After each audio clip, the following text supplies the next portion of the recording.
Jonathan Mason from How to Be Self-Sufficient. I live in England and I'm a homestead homie, and you're watching Off Grid with Doug and Stacy. Hey, what's up? I'm Doug. And I'm Stacy. And today our video is pretty simple. We got a letter from one of our little homestead homies. His sister actually entered the essay contest, and Stacy was really moved by his sister's essay. And she actually won, and if you're watching this video now, your prizes and all the other little homestead homies' prizes are in the mail. Right? Oh, yeah. What do you mean, oh, yeah? They are. They're en route. You don't sound very sure of it. They are. Okay, so this is Joanna Rice. This is her brother. His name's Jeremy. He's 10 years old, okay? He's a 5th grader. He's homeschooled, and his sister won the essay contest. I'm sending you an essay about skills. This is going to be, pay attention. Pay attention. Today, men and boys are losing skills that are useful for survival to be more independent. One of the skills that is important is gunsmithing. Men have stopped owning guns, and if they do have guns, they don't practice with the gun and know how to use it. Back in the 1800s, everyone had a gun and hunted with it, taught their sons how to use it, made bullets, shotgun shells, or even had a 1700 flintlock with black powder rifle. Men set traps and hunted, but trapping was the easiest. After catching the animal, you had to skin it, and if you wanted to, you could tan the skin and make a belt or something out of leather. Also, men and boys fished with no modern fishing pole, but with a winch. It's pretty much a stick and a string. Another skill was blacksmithing. They also made their gun parts, wagon wheels, wheel rims, plow parts, and horseshoes. Men and boys took care of the animals in the morning, and the boys sometimes milked the goats or cows. The men also butchered the animals. Planting crops was important to survive the winter. Here are some things in that process. Plowing, harrowing, planting, watering, carpentry, and masonry skills were important in building fireplaces and log cabins. One of the most important skills in surviving in the wilderness is shelter and heat, especially if you live in a cold climate. Right. Things in it are building fires and tent building. These 12 things are important skills that men and boys are losing. That was very, very, very insightful. Yeah. I couldn't believe it when I read it. I mean, it is so true. I told Doug, I was like, oh my gosh, do you believe this?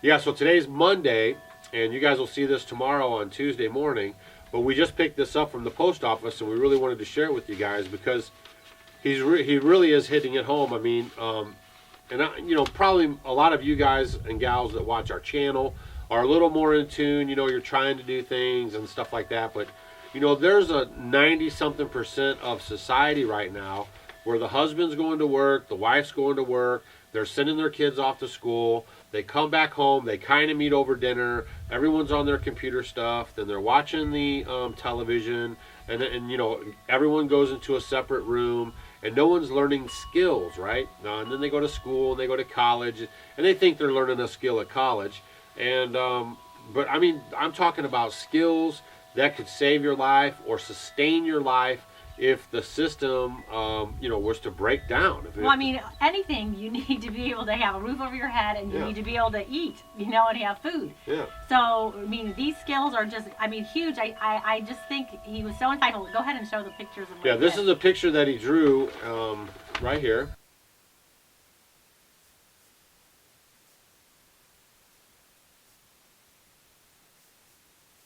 And it just kind of shows he made a trap and a tent, and he gave an example of the old fishing poles. And then I have to show you, because I have kept this. This is probably, this was my father's. It's made out of bamboo, and all it is, it's got a little weight on it and fishing line with a hook. But I've had it. I used it when I was a little girl. This is really old. Our grandkids use it now. Yeah, so, it's very simple. So if this is something maybe you might add to your arsenal, or you can do a project with your kids, and just maybe try some of these things. They were talking about blacksmithing, and you look at that, they had the horses for transportation, you have to shoe them, and the skin and tanning. Go ahead, what were we going to say? Basically, back then, everyone had to know a little bit about a lot of things, so that way they could sustain their homestead. Because the only way that you were going to be able to go out and pay someone to do your blacksmithing, or even buy sugar or flour at the market, was to trade your skill for money or barter with someone your skill for, you know, their sugar and their flour. So that's something that we've definitely got away from. One of our subscribers, Set Apart Living, you might want to go check out her channel. I'll leave a link down below. She has a lot of videos, and it's called the Older Woman Helping the Younger Woman.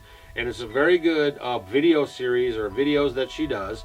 And she talks about, she's basically in the videos teaching skills to younger women that have no knowledge of these skills or forgotten them, or no one has ever taught them, or stuff like that. So that's really encouraging. And that's like, you know, with our videos, what we're trying to do with you guys, you know, we're still learning a lot of stuff, but we're trying to share with you guys real time what we're learning, what works, what doesn't work. But we want to encourage you guys to start taking on a few more projects, start trying to learn a few more things. If you say you're not a good builder, start trying to build a little something. You start with a little doghouse, because you know what, when I go and I talk to a lot of the Amish, you know, you see a lot of the Amish men and women, they have their strengths and their weaknesses, but they still kind of have to be a little good at something. They might not be an expert or an apprentice, you know, like really, really good at it, but they know they have the skills to do it if they would ever need to do it in case of an emergency. Yeah. So, I mean, it's just real interesting to kind of know, because I know for you and for me, things that I would have never thought I would have done or tried or, you know, even attempted, I know I can do it if I ever have to. And that's what's good about community, when you live around like-minded people, that you'll be able to trade some of what you're really good at for what they're really good at. And while you're doing what you're really good at their place, they're watching and learning. And then while they're at your place doing what they're really good at, you're watching and learning. So that's how all your skill sets start to grow. For sure. Yeah, so this was, we just wanted to make a video about this. It's not a long video or anything crazy cool, but we just want to kind of get you guys thinking. I mean, yeah, and start commenting, you know, put your comments below, and let's all kind of get talking about like roles of men and women and how things are, and, you know, what we could be doing. I mean, so many young women, not that women, this is specifically a woman thing, but traditionally, so many women now today don't even know how to cook. Yeah, I mean, there's grown sure. women out there Right. that are having families and they can't even cook a meal. I mean, there's men so out there. easy. Yeah. There's men out there Healthier that for can't you. even change a tire on their vehicle. So we're just trying to challenge you guys. You know, just think about, man, if everything, you know, if all the creature comforts stop existing tomorrow, could you survive? Like, what would you need to do? Like, if you live on the grid and you have a fireplace in your house, do you have enough wood? Do you know how to chop wood? Can you take a tree down? Can you pile that up?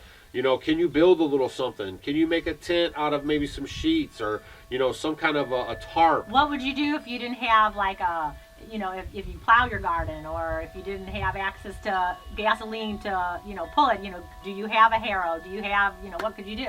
Yeah. Hopefully you have a back to Eden garden or garden beds. Yeah, because one of the things that we did when we first got out here, I'd been around horses. I'd rode them Western style. A lot of times they were already, you know, saddled up and ready to go, like trail ride stuff. But I learned how to work the team. I learned how to plow, harrow, disc, and, you know, do the weed eating with the team. So that was really cool. I've learned how to ride a horse in the buggy, so we have transportation. So those are all the skill sets. In 6 years, we have learned so many skill sets from the old ways to now, and we try to share them with you guys on our channel. But, you know, we're challenging you guys. Don't just watch our channel. I mean, we want you guys to start getting little things and making little efforts to learn skill sets. Learn a new skill set. Like that maybe could possibly save your life.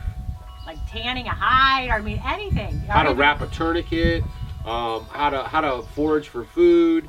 I mean, just on and on. How to hunt, how to skin the animal. I mean, just keep. You know, we're alive right now at a very cool time, because you have all this information right at your fingertips, especially with YouTube, because a lot of people can read this stuff, but you can actually see it taking place. There's almost every kind of video on every topic on YouTube, and you can just type that in, how to butcher a lamb, how to butcher a goat, how to butcher a cow, right, and it's all right there. So we're just challenging you guys, you know, to start bringing in more skill sets. And if you have youngsters at home, teach those skill sets to your youngsters, and maybe they'll never ever use them, but it's just like riding a horse. I mean, once they do it and they learn, and they're learning with you and they're growing. And that's a big one. Like with my father, I mean, I was a tomboy. I was an only child growing up. You know, I was his little boy. So he taught me everything. He hunted, he fished, you know, we went out in the country. We did all that woodworking, and I watched him, and now I kind of I wish I would have watched even better. But I mean, it's helped me a lot in my older years. Yeah, I mean, but it's just something that you won't forget. So you'll have that in your memory banks, and then when you need to draw on it, it'll be right there for you, instead of needing to draw on it and having, you're totally clueless. So we just wanted to share this letter with our homestead homies. Thank you, Jeremy. It really hit home, and it was a great, very insightful letter. Yeah, and like I said, if you're a mother out there and you have daughters, teach them to cook. Let them be around you more. Don't let them veg out on their electronic entertainment while you're in the kitchen cooking. Bring them in, man. Help them mix up that food. Help them put it in the oven. Help them understand. Make sure they're age appropriate. We don't want any accidents or anything. But I read this letter. I was like, man, this is something that needs to be talked about. Very passionate about it. Men, spend time with your boys. Maybe not going to the batting cages or putt golf. Maybe take time and go backpacking. Chicken coop. Yeah, $50 chicken coop. Yeah, we'll link that above. Or go backpacking and spend a couple days out there and pack your food in. Even if you're like the totally dude who never backpacked in his life, grab your son's school backpack and say, hey, we're going to go rough it and go out there and sleep one night. At a place in your area. And that, I'll tell you, that is what, we all did that. Yeah. I love the wilderness backpacking. We go for a couple days. Yeah. Those are some of my most fondest memories. It's so much fun. We were big into that for a little bit. We got the backpacks, and I took the boys, and we would go out and rough it and make our own food, and so that was pretty cool. So that's all. We got this letter. We wanted to share it with you guys. We want to get you guys thinking. What do you guys think? Yeah, let us know. Learn a new skill. Invite your kid to be around you while you're learning it, so you can learn together, and just make sure we're trying to pass these these skills on to the next generation. And again, thanks a lot for the letter. It was very good, wasn't it? Yeah, it was awesome. That was awesome. And then, like I said, if you little homestead homies, the ones that were in the essay contest, if you guys want to still send in your essays, just like he did, just send them on to us. We'll read them, and we really do appreciate them.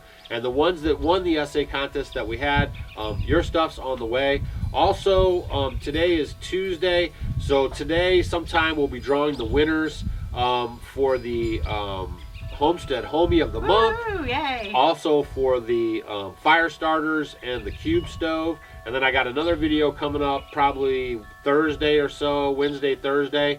And I got some information for you guys about the cube stoves. So today's Tuesday, it's the 28th. If you didn't buy your cube stove package, go check out this video. And, it's 50% off. So I'm just, doesn't matter to me, but I'm just saying, if you want to save some money and add to your preparedness arsenal, that's going to be what you want to do. So we're going to catch you guys on the next video. This is Off Grid with Doug and Stacy. I'm Doug. And I'm Stacy. Don't forget to check us out on Facebook, Instagram, and Twitter. See you guys.